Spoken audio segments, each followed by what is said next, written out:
नमस्कार. राष्ट्रीय pulse polio लसीकरण मोहिमेअंतर्गत येत्या रविवारी म्हणजे 3 मार्च 2024 रोजी संपूर्ण देशात आणि सोलापूर महानगरपालिका क्षेत्रातही 0 ते 5 वर्षे वयोगटाच्या बालकांना पोलिओची लस देण्यात येणार आहे. या निमित्तानं आपण सर्वांना आवाहन करण्यात येते की मी आणि माझी टीम तर या मोहिमेसाठी सज्ज आहोत. त्याच्यासाठी लागणारं सर्व मनुष्यबळ म्हणजे जवळपास 380 लसीकरण केंद्र स्थापन केली जाणार आहेत. 1089 आशा स्वयंसेविका, अंगणवाडी सेविका, आमचे हेल्थ वर्कर्स, खाजगी वैद्यकीय संघटना या सर्वांच्या माध्यमातून ही मोहीम यशस्वीपणे पार पाडण्यासाठी आम्ही प्रयत्नरत आहोत. त्याच्यासाठी जे काही लॉजिस्टिक लागतं, लस साठवण्यासाठी एक प्रभावी शीत साखळी लागते, असे सर्व प्रबंध आमच्या माध्यमातून करण्यात आलेले आहेत. ज्या बालकांना 3 मार्च 2024 रोजी काही कारणाने बालकं सुटतील त्या बालकांना घरोघरी जाऊन 4 मार्च ते 8 मार्च 2024 या कालावधीमध्ये पोलिओची लस जी आहे ती घरोघरी जाऊन देण्यात येणार आहे. काही बालकं वेगवेगळ्या कारणाने प्रवास करत असतील तर या कारणासाठी सर्व bus stand, railway stations, toll booth, प्रार्थना स्थळं, मॉल्स अशा सार्वजनिक ठिकाणीही पोलिओ लसीकरणाचे बूथ स्थापन करण्यात येणार आहेत. मला आपणा सर्वांना सांगावंसं वाटतं की पोलिओ या आजारामध्ये आपल्याला माहिती आहे बालकाला कायमचं अपंगत्व येतं. आपल्या देशातून जरी पोलिओचा आजाराचं निर्मूलन झालेलं असलं तरी अजूनही सांडपाण्याच्या काही नमुन्यांमध्ये हे विषाणू जे आहेत ते आढळलेले आहेत.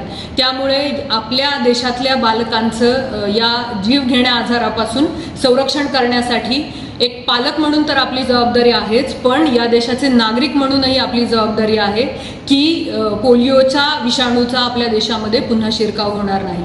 चला तर मग आपण सगळ्यांच्या संघटित प्रयत्नांमधून या 3 मार्च रविवारी आपल्या सर्व बालकांना पोलिओची लस देऊन या मोहिमेतून एकही बालक सुटणार नाही याची दक्षता घेऊ.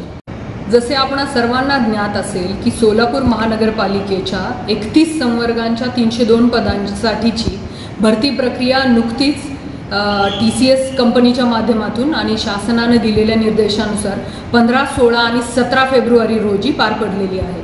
संपूर्ण प्रक्रिया ही अतिशय पारदर्शकपणे आणि सोलापूर महानगरपालिकेच्या काटेकोर नियोजनातून कुठल्याही अडथळ्यांविना पार पडलेली आहे. यानंतरची जी काही प्रक्रिया आहे ती फक्त अनुषंगिक असून वेगवेगळे नियम आणि जातनिहाय आरक्षणे आणि विद्यार्थ्यांना मिळालेले गुण फक्त आणि फक्त याच आधारावरती अंतिम निवड प्रक्रिया पार पडणार आहे. त्यामुळे माझं सोलापूर महानगरपालिकेच्या माध्यमातून सर्व परीक्षार्थींना विनंती करण्यात येते आणि त्यांना निवेदन करण्यात येतं की आपण भरती प्रक्रियेच्या संदर्भात कुठल्याही प्रकारच्या भूलथापांना, आर्थिक आमिषांना बळी पडू नये. संपूर्ण निवड प्रक्रिया ही फक्त आणि फक्त आपल्याला मिळालेले गुण आणि जातनिहाय आरक्षणे, प्रवर्गनिहाय आरक्षणे यांच्याच आधारावरती होणार आहे.